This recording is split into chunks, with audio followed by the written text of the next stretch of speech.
Hello student, welcome to my YouTube channel biology all in one. आज इस video में हम आपको माइक्रोस्पोरोजेनेसिस और माइक्रोस्पोर की स्ट्रक्चर के बारे में बताएंगे। तो सबसे पहले हम बात करेंगे माइक्रोस्पोरोजेनेसिस की कि माइक्रोस्पोरोजेनेसिस क्या होती है।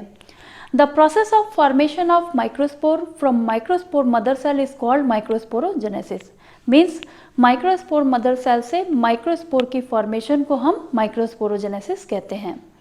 अब ये माइक्रोस्पोर मदर सेल की फॉर्मेशन कैसे होती है कि जो यंग एंथर होता है, यंग एंथर में क्या होता है, उसकी जो बाहर वाली लेयर होती है उसको हम एपिडर्मिस बोलते हैं, और इनसाइड टू द एपिडर्मिस जो रीजन प्रेजेंट होता है उसको हम हाइपोडर्मल रीजन बोलते हैं। At the time of microsporogenesis क्या होता है कि इस हाइपोडर्मल रीजन की कुछ सेल जो है वो डिफ्रेंशिएट कर जाती हैं और एक स्पेशल टाइप ऑफ सेल की फॉर्मेशन करवाती है जिसको हम आर्चीस्पोरियल सेल बोलते हैं।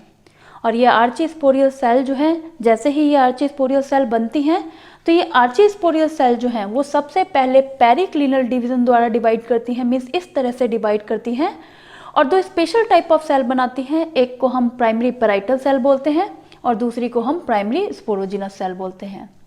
ये जो प्राइमरी पैराइटल सेल होती है वो बाहर की साइड में प्रेजेंट होती है, मीन्स टुवर्ड एपिडर्मिस होती हैं, जबकि ये जो प्राइमरी स्पोरोजिनस सेल होती हैं वो अंदर की साइड में प्रेजेंट होती हैं। प्राइमरी पैराइटल सेल जो है वो पॉलन सैक की फॉर्मेशन करवाती है, मीन्स माइक्रोस्पोरेंजिया की फॉर्मेशन करवाती है।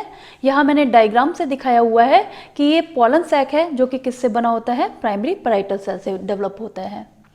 जबकि ये जो स्पोरोजिनस सेल होती है, ये स्पोरोजिनस सेल क्या करती हैं, डिवाइड करती हैं और डिवाइड करने के बाद ये सेपरेट हो जाती हैं और सेपरेट होने के बाद ये स्पोरोजिनस सेल जो है वो एक्ट करने लगती हैं as a microspore mother cell और बहुत सारी माइक्रोस्पोर मदर सेल की फॉर्मेशन करवा देती हैं। जितनी भी माइक्रोस्पोर मदर सेल बनी हुई होती हैं इनमें से कुछ माइक्रोस्पोर मदर सेल जो हैं वो डीजनरेट कर जाती हैं और जैसे ही ये माइक्रोस्पोर मदर सेल डीजनरेट होती हैं तो इनसे जो न्यूट्रिशन निकलते हैं, जो न्यूट्रिएंट निकलते हैं, वो न्यूट्रिएंट क्या करते हैं, सर्वाइविंग माइक्रोस्पोर मदर सेल को नरिश करने का काम करते हैं। और जो सर्वाइविंग माइक्रोस्पोर मदर सेल होती है उनके अंदर डिप्लॉयड प्रोमिनेंट न्यूक्लियस प्रेजेंट होता है, मीन्स डिप्लॉयड न्यूक्लियस प्रेजेंट होता है और जितनी भी माइक्रोस्पोर मदर सेल होती हैं वो आपस में एक दूसरे से थ्रू प्लाज्मोडेस्मेटल कनेक्शन एक दूसरे से जुड़ी होती हैं। और क्या होता है कि क्योंकि इन माइक्रोस्पोर मदर सेल को आगे चलकर मियोसिस करनी है, डिवाइड करना है और डिवाइड करके माइक्रोस्पोर की फॉर्मेशन करवानी है, तो इसलिए ये माइक्रोस्पोर मदर सेल क्या करती हैं, एक कैलोस की लेयर डेवलप कर लेती हैं और उस कैलोस की लेयर डेवलप होने की वजह से क्या होता है, सारी माइक्रोस्पोर मदर सेल के बीच में ये जो प्लाज्मोडेस्मेटल कनेक्शन था वो टूट जाता है। मीन्स सारी जो माइक्रोस्पोर मदर सेल हैं वो एक दूसरे से अलग अलग हो जाती हैं और जब सारी माइक्रोस्पोर मदर सेल एक दूसरे से अलग अलग हो जाती हैं तो इस माइक्रोस्पोर मदर सेल में क्या होती है, मियोसिस होती है, जो कि एक तरह का रिडक्शनल डिवीजन होता है जिसमें क्रोमोसोम नंबर जो है वो हाफ हो जाते हैं। और एक माइक्रोस्पोर मदर सेल से 4 माइक्रोस्पोर की फॉर्मेशन होती है in the form of tetrad, means चारों के चारों माइक्रोस्पोर जो हैं वो एक टेट्राड की फॉर्म में बनते हैं। और जो टेट्राड बनते हैं वो जनरली हमें इस फॉर्म में मिल सकते हैं, मीन्स टेट्राहाइड्रल टेट्राड हो सकते हैं या आइसोबाइलेटरल टेट्राड हो सकते हैं, डेकुसेट अरेंजमेंट भी हो सकती है टेट्राड की, लीनियर अरेंजमेंट भी हो सकती है टेट्राड की, या फिर टी शेप अरेंजमेंट भी हो सकती है टेट्राड की। बट जनरली क्या मिलती है हमें अरेंजमेंट, ज़्यादातर जो हमें अरेंजमेंट देखने को मिलती है टेट्राड की वो या तो टेट्राहाइड्रल अरेंजमेंट होती है या फिर आइसोबाइलेटरल अरेंजमेंट होती है।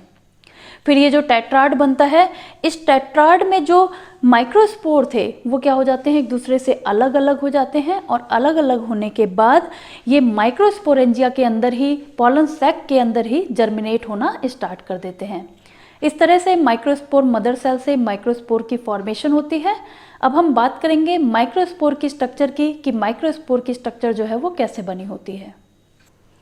माइक्रोस्पोर को हम पॉलन ग्रेन भी बोलते हैं और ये जो पॉलन ग्रेन होते हैं वो यूनिन्यूक्लिएट हैप्लॉइड माइन्यूट स्पोर होते हैं जो कि माइक्रोस्पोर मदर सेल द्वारा माइक्रोस्पोरेंजिया के अंदर बनाए जाते हैं।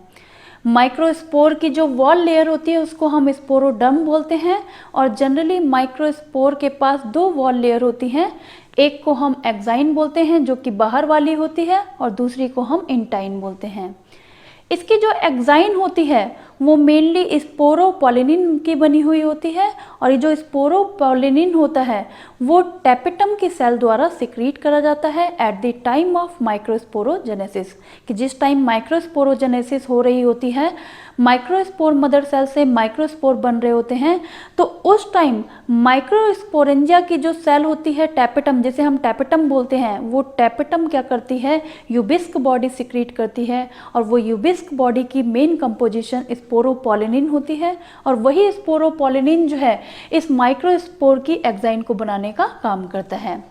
Inside to the exine, exine के अंदर की साइड में जो लेयर प्रेजेंट होती है उसको हम इंटाइन बोलते हैं और ये जो इंटाइन होती है वो मेनली पेक्टोसेलुलोज की बनी हुई होती है। कई बार क्या होता है कि ये जो एक्साइन है कुछ जगहों से या तो अब्सेंट होती है या फिर बहुत ही थिन होती है। तो एक्साइन का वो रीजन जहाँ से ये बहुत ही थिन हो या फिर अब्सेंट हो, उस रीजन को हम जर्मपोर बोलते हैं। और इस रीजन से ही क्या होता है, मीन्स जर्मपोर जो है वो रीजन होता है जहाँ से पॉलन ट्यूब इमर्ज होती है at the time of pollen development. Means जब ये पॉलन ग्रेन स्टिग्मा के ऊपर जाकर जर्मिनेट करता है तो ये वही रीजन होता है जहाँ से पॉलन ट्यूब जो है वो इमर्ज होती है। इस तरह से पॉलन ग्रेन की स्ट्रक्चर बनी हुई होती है। आई होप दोस्तों आपको ये वीडियो समझ आया है। अगर ये वीडियो आपको समझ आया है तो इस वीडियो को लाइक और शेयर करें और हमारे चैनल को सब्सक्राइब करें। Thank you.